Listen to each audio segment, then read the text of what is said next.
Tag ko yung bato mga kahukay. Ito siya, may mga makintab siya na mga bukan.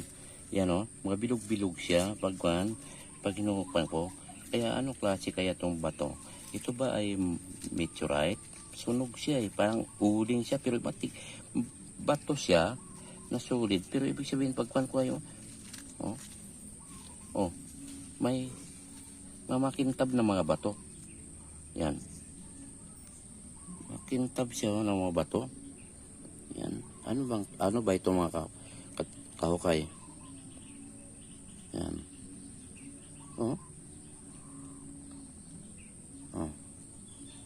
Yan. Pero mga pag sinisensil ko siya, siguro mga nasa 80 kilos to 60 to 80 kilos.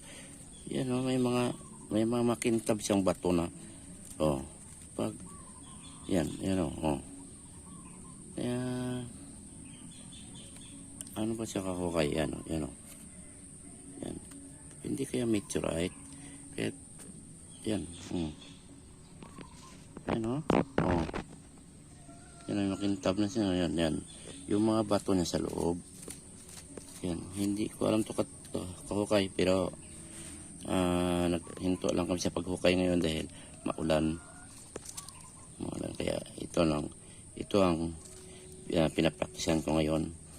Kasi yung mga kaibigan ko, mahilig sila, yung mga tagahukay ko, mahilig sila magbasag. Kaya ako naman, itong hugis nito na parang diamond yung bato nito, na parang kinat siya. Pero pag binabasag ko siya, marami makintab sa loob.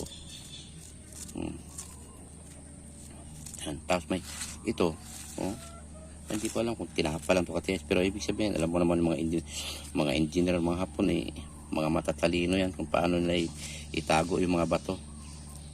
Yan makintab yung mga bato kaya yan.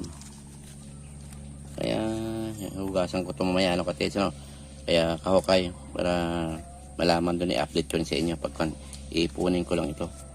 Kasi parang may gamunggo, may gamais.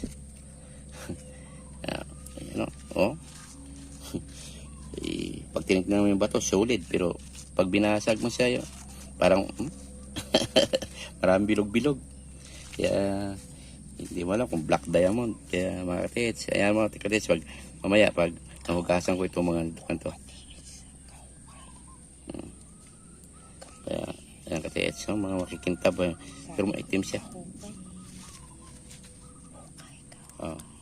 Kaya ito sa paghukay ito katits, hinto mo na dahil ang nangyari katits ay maulan, malakas yung bagyo.